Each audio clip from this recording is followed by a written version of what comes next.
너무 저돌적인데 차가. 마세라티라면 이런 사운드까지. 어우.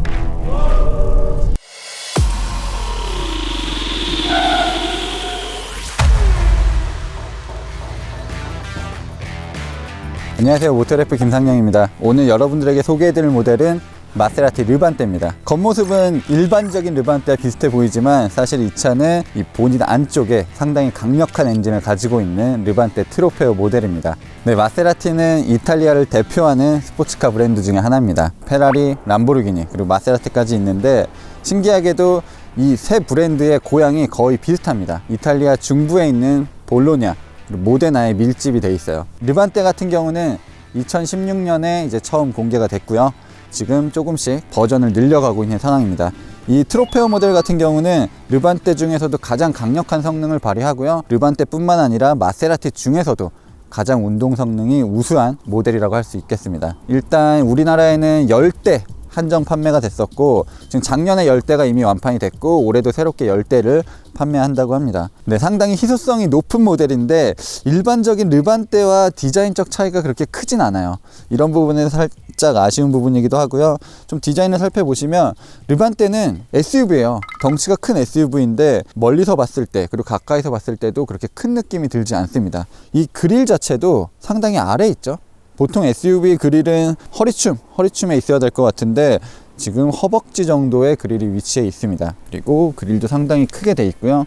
이 엠블럼 같은 경우는 기존에는 이런 레이더 방식이 아니었는데 지금은 이제 운전 보조 시스템이 들어가면서 이런 식으로 바뀌었고요. 그릴 안쪽도 액티브 셔터 시스템이 적용이 되어 있습니다. 그래서 공기가 필요할 때 조금 더 많은 공기를 빨아들일 수 있고, 공기가 필요하지 않을 때는 공기 저항을 줄이는 그런 역할을 담당하고 있습니다. 그릴 같은 경우도 이런 식으로 검정색으로 처리한 부분이 조금 더 이 차를 강인하게 만드는 효과를 주는 것 같고요. 이렇게 음각으로 살짝 기울어져 있어서 좀 입체적인 느낌도 많이 듭니다. 네, 헤드램프 같은 경우는 LED 매트릭스 헤드램프가 적용이 되어 있습니다. 그래서 오토 하이빔 이런 것들도 전부 지원을 하고 있고요. 저는 개인적으로 이 연지곤지 이 양쪽으로 있는 부분이 좀 사라지지 않을까 생각했는데 트로페오 모델에도 그대로 적용이 되어 있습니다. 약간 유독 도드라지는 느낌이라서 좀 귀엽기도 한데 이 차와는 잘 어울리지 않는 것 같아요. 트로페오 모델은 범퍼 디자인이 일반적인 모델과는 살짝 다릅니다. 그리고 이런 식으로 에어 커튼 시스템도 적용이 되어 있고, 무엇보다 곳곳에 카본 파이버가 적용이 되어 있어요. 이 앞쪽 부분 그리고 옆에 부분에도 카본 파이버가 적용이 되어 있습니다. 네, 기본적으로 차체도 낮지만 이 위쪽의 부분들, 이 보닛이나 문짝 부분들도 알루미늄을 사용하면서 무게중심을 더 밑으로 깔아놓기 위해서 여러 가지 노력을 했습니다. 보닛이 이렇게 끝까지 나와 있는 스타일이죠. 끝까지 나와 있는 스타일이고 면적이 상당히 큽니다. 와, 근데 이 엔진이 정말 예쁘네요. 이 엔진이 빨간색으로 도색이 되어 있잖아요. 이거는 우리가 보통 마세라티가 아니라 페라리에서 보던 엔진이죠. 이 엔진 커버 같은 경우도 카본으로 만들어져 있는데 이 느낌도 거의 페라리와 유사해요. 네, 실제로 이 엔진은 페라리가 개발을 주도한 엔진이고요. 조립 같은 경우도 페라리의 마라넬로 공장에서 만들어서 모데나에 있는 마세라티 공장에 오게 되는 엔진입니다. 네, 페라리의 V8 모델도 이 엔진을 기반으로 한 엔진이 적용되고 있어요. 그래서 지금 르반떼 같은 경우는 최고 출력은 590마력, 최대 토크는 74.85kgm의 성능을 발휘합니다. 네, 상당히 신기한 조합인 게 엔진은 페라리에서 만들었고 변속기는 ZF의 변속기를 사용하고 있습니다. ZF의 변속기는 BMW, 제규어 랜드로버가 쓰는 변속기죠. 근데 그 중에서도 50i 모델들 그쪽에서 느꼈었던 그런 강력함이 이 차에도 거의 그대로 들어가 있고요. 어떻게 보면 그들보다도 훨씬 더 전투적으로 세팅을 해놓은 것 같습니다. 기블리 콰트로 포르테도 그랬지만 르반떼도 디자인 하나는 정말 매력적입니다. 요즘 마세라티가 다른 건 몰라도 예쁘게 강인하게 만드는 건 정말 잘하는 것 같아요. 일단 이 차 같은 경우도 SUV지만 이 위쪽만 놓고 보면 마세라티가 내놓고 있는 그런 스포츠 세단과 거의 동일한 실루엣을 가지고 있습니다. 실제로 강력한 엔진이 들어가기 때문에 이렇게 보닛에 뜨거운 공기를 배출해주는 부분도 있고요. 보통 이 팬더 쪽에 있는 부분은 거의 장식으로 많이 쓰는데 이거는 실제적으로 역할을 하는 부분입니다. 그리고 무려 22인치 휠이 적용이 되어 있습니다. 투톤 컬러로 마무리가 되어 있고 어두운 색상을 많이 사용하면서 좀 더 강인한 느낌을 주고 있습니다. 이 안쪽에 브레이크 시스템 같은 경우도 구멍이 뚫려져 있어서 열기를 배출하기에 유리한 시스템이 적용이 되어 있고요. 앞바퀴 같은 경우는 6피스톤 브레이크 시스템이 적용이 되어 있습니다. 개인적으로는 카본 세라믹 브레이크를 적용하는 것도 나쁘진 않을 것 같아요. 가격이 워낙 높은 모델이다 보니까 그런 브레이크 시스템이 조금 더 잘 어울릴 것 같은 느낌도 듭니다. 하지만 일상적인 주행에서는 제동 성능이 부족하거나 페이드 현상이 나타나거나 이런 부분들도 없었습니다. 앞바퀴에는 265, 35 사이즈고요. 뒷바퀴는 295, 30 사이즈가 적용이 되어 있습니다. 그래서 조금 더 뒷바퀴가 넓기 때문에 이 차의 특성대로 뒤에서 밀어주는 힘을 조금 더 강력하게 해줄 수 있는 것 같아요. 네, 르반떼의 디자인적인 특징이 여러 가지가 있는데 고성능 SUV가 약간 쿠페형을 지향하기도 하지만 이런 식으로 프레임리스 도어를 채용하는 경우가 흔치는 않습니다. 제가 최근에 탔던 포르쉐 카이엔 쿠페 같은 경우도 프레임리스 도어를 채용하지 못했는데 르반떼 같은 경우는 이런 식으로 쿠페처럼 프레임리스 도어를 채용을 했습니다. 그리고 고급 모델이다 보니까 소프트 클로징까지 적용이 되어 있어요. 네, 덩치가 큰 SUV지만 전고도 그렇게 높은 편은 아닙니다. 트로페오 모델 같은 경우는 이쪽 필러 부분에 트로페오 배지가 붙었죠. 그리고 밑줄이 이렇게 샥 가 있습니다. 디자인적으로 멋을 과하게 낸 부분이 없습니다. 하지만 멋있게 보이는 요소들 그리고 공기 역학을 위한 요소들도 어느 정도는 적용이 되어 있어요.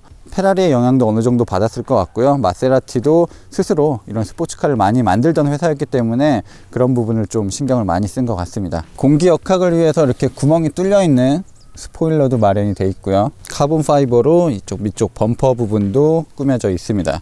그럼 머플러 같은 경우도 굉장히 크죠? 이건 정말 스포츠카에서 보던 머플러가 적용이 되어 있고, 네, 안쪽으로 이제 가변 배기 플랩이 적용이 되어 있습니다. 그래서 일반적인 주행을 할 때, 노멀 모드에서 달릴 때와 스포츠 모드 그리고 코르사 모드로 달릴 때가 소리가 완전히 달라요. 사실 뒷모습은 좀 심심한 느낌도 들어요. 지금 이런 최신 트렌드를 따라가기보다는 마세라티 고유의 이런 디자인이 적용이 되어 있고요. 좀 스페셜 모델이기 때문에 좀 특별함을 많이 심어 놓으면 좋을 것 같은데 그런 부분이 부족한 거는 살짝 아쉽습니다.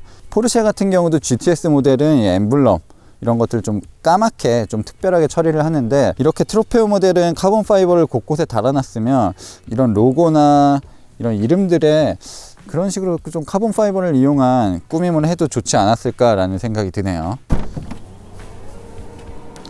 네, 기본적으로 전동식으로 열리는 트렁크가 적용이 되어 있고요. 르반떼는 별도의 쿠페 모델은 없지만 기본적으로 디자인이 좀 루프가 좀 깎여져 있는 모습이에요. 그래서 트렁크 공간에서는 약간의 손해를 볼 수도 있어요. 위로 많이 쌓는 데는 무리가 있습니다. 그리고 기본적으로 이런 키트가 있는 것 같은데 타이어 수리킷 정도가 들어가 있겠죠? 오, 이런 거 상당히 꼼꼼하네요. 이 손전등 같은 것도 있고, 응급 키트, 아마 여기 뭐 약품 같은 게 간단하게 있겠죠.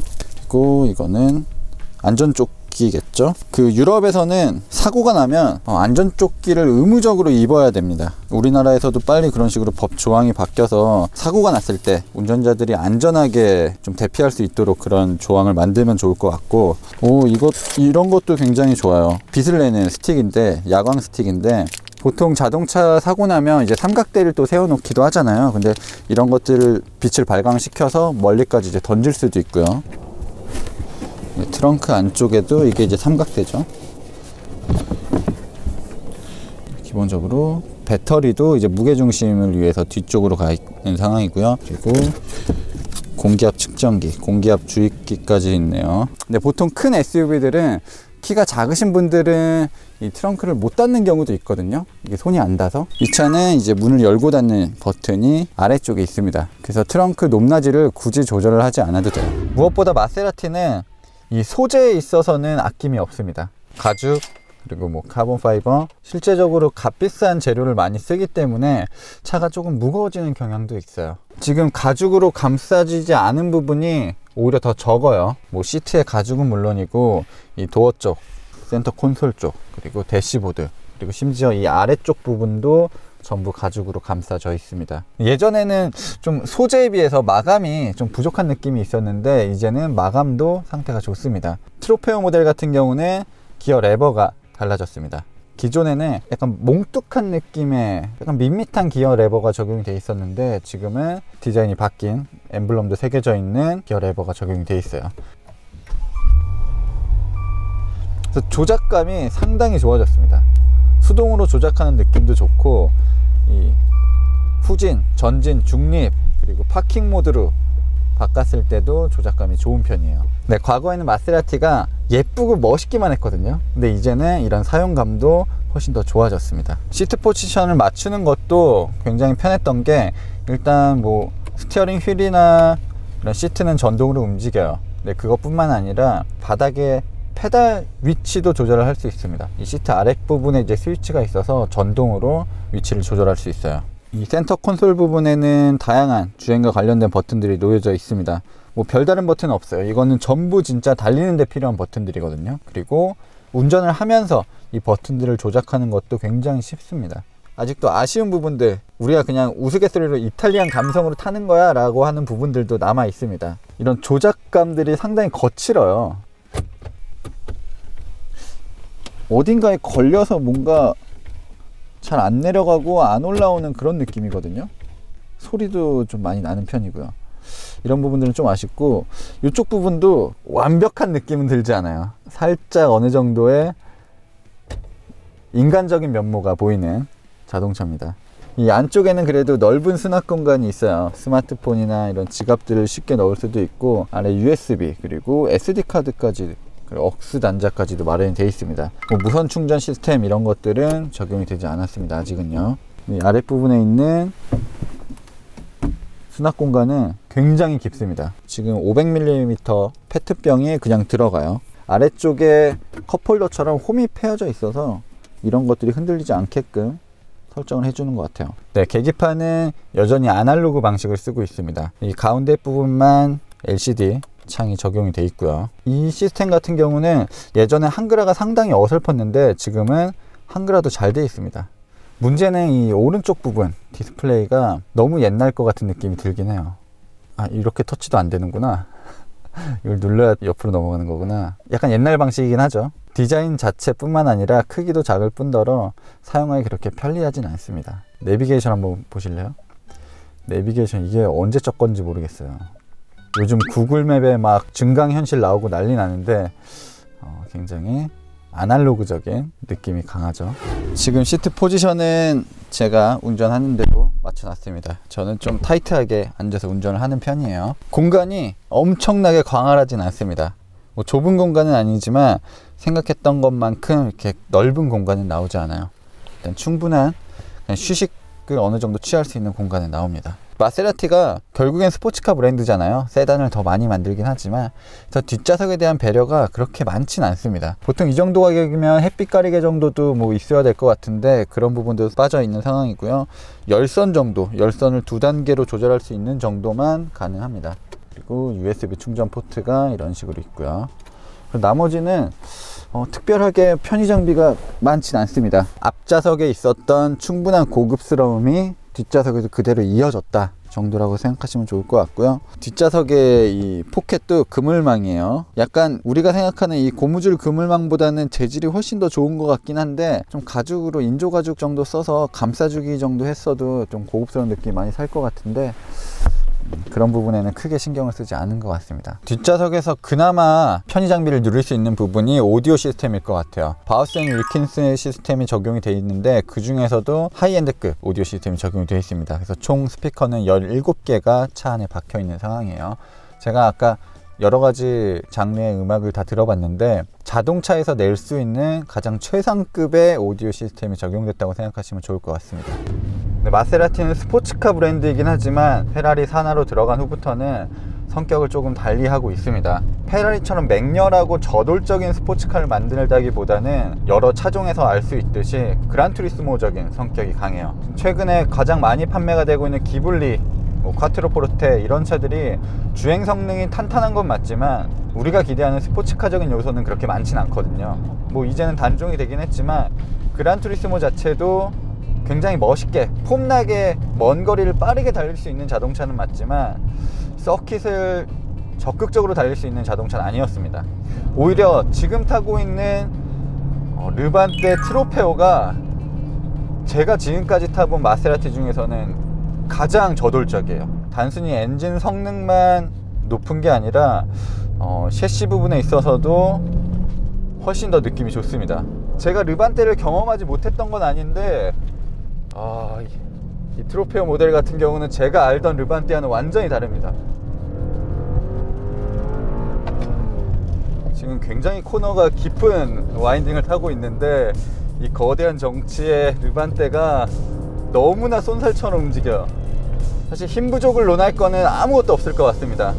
정지 상태에서 시속 100km까지 도달하는 시간이 마세라티 중에서도 가장 빠르고요.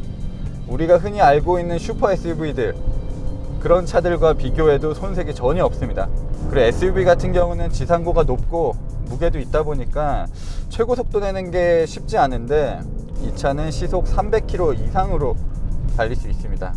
코르사 모드 같은 경우는 엔진 회전수를 정말 레드존까지 끝까지 활용을 하면서 힘을 뽑아내고 있고요. 그리고 일반적인 자동 모드에서 주행을 할 때도 브레이크를 밟게 되면 속도를 급격하게 줄이면 알아서 기어 변속도 하면서 엔진 회전수를 보정해 줍니다. 그러니까 언제라도 다시 튀어나갈 수 있는 상황을 만들어 주고 있어요. 그리고 이 주행 안전 모드도 임의적으로 해제가 되게 됩니다. 네, 코르사 모드에서는 런치 컨트롤까지 지원을 하고 있습니다. 자, 브레이크 압력을 밟고 스로틀을, 자, 이런 식으로 미친듯이 튀어나가는 런치 컨트롤도 사용할 수 있습니다. 네, 런치 컨트롤 상황에서도 앞바퀴에 구동력을 많이 배분하면서 조금 더 접지력을 극대화시켜주는 모습입니다. 이 트로페오 버전이 다른 마세라티 모델에도 빨리 도입이 됐으면 좋겠어요. 기블리나 콰트로포르테에도 이 트로페오 버전이 생긴다면 유럽 브랜드의 AMG, M 이런 고성능 세단도 긴장을 해야 될 것 같습니다.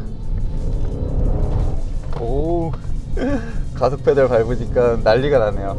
힘이 너무 넘쳐서 제어하기가 쉽지 않습니다. 이렇게 계속 좁은 코너가 이어지는 와인딩에서는 페달을 끝까지 밟는 게 너무 무서워요. 스포츠카에서 주는 그 공포감을 SUV에서 맛볼 줄은, 그리고 마세라티에서 그거를 느낄 줄은 상상도 못했는데 이 트로페오 모델은 확실히 다르네요. 에어 서스펜션은 자유롭게 높낮이를 조절할 수 있고 주행 모드에 따라서도 바뀌게 되는데 이 변화폭이 상당히 큰 편입니다.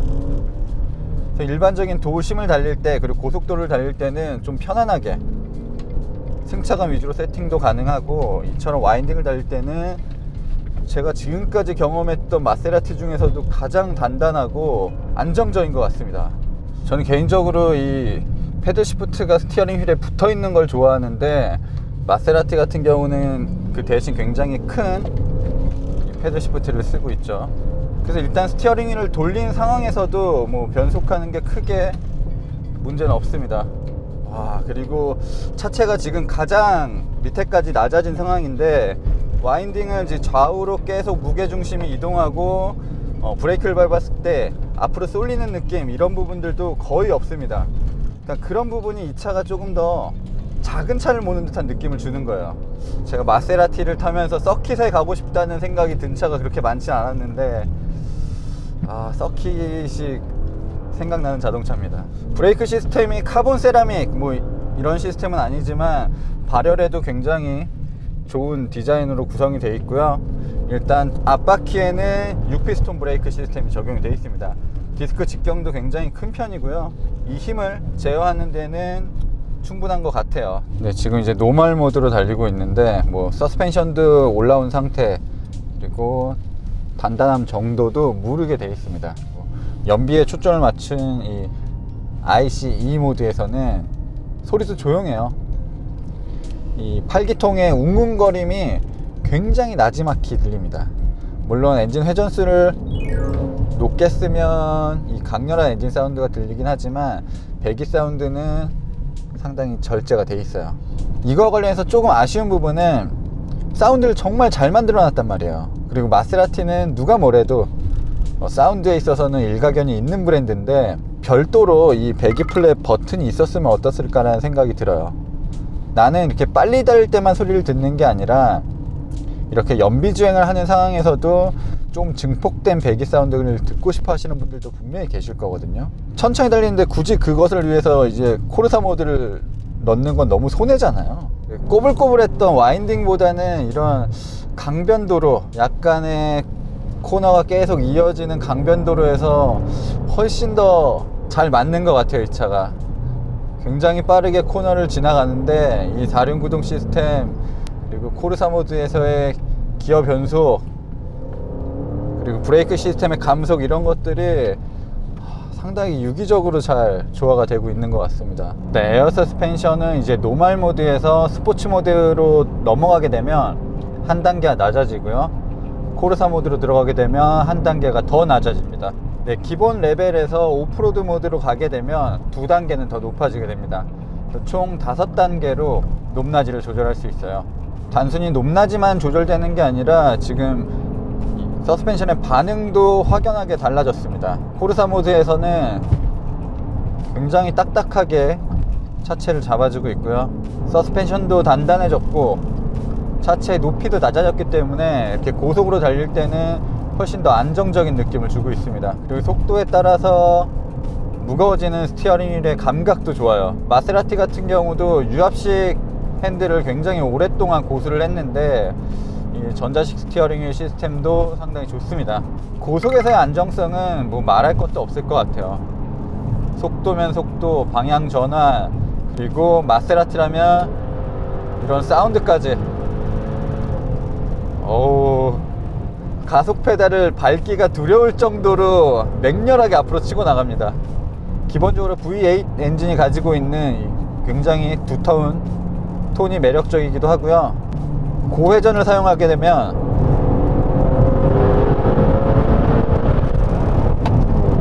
엄청나게 날카로운 엔진 소리가 더 증폭이 되면서 운전자를 자극하고 있습니다. 그리고 저도 개인적으로 이 아날로그 계기판을 오랜만에 보거든요. 이 바늘 움직임이 확실히 디지털과는 차이가 있습니다. 운전자 보조 시스템도 그리 어렵지 않게 세팅을 할 수 있습니다. 네, 어댑티브 크루즈 컨트롤이 적용이 되어 있습니다. 앞차의 거리도 조절을 할 수 있고요, 차선도 이런 식으로 차선을 넘어가면 시각적인 효과로 알려주기도 합니다. 연비는 여러분이 생각하시는 것처럼 좋지 않습니다. 좋을 수가 없어요. 계속해서 이 사운드를 듣고 싶고 엔진 회전수를 높이고 싶거든요. 생각해보면 당연한 게 페라리가 연비 좋을 거라는 생각은 아무도 안 하시잖아요. 그 엔진이 그대로 들어갔기 때문에 단지 이 차는 SUV라 기름통이 조금 더 여유롭다, 그 정도의 이점은 가지고 있습니다.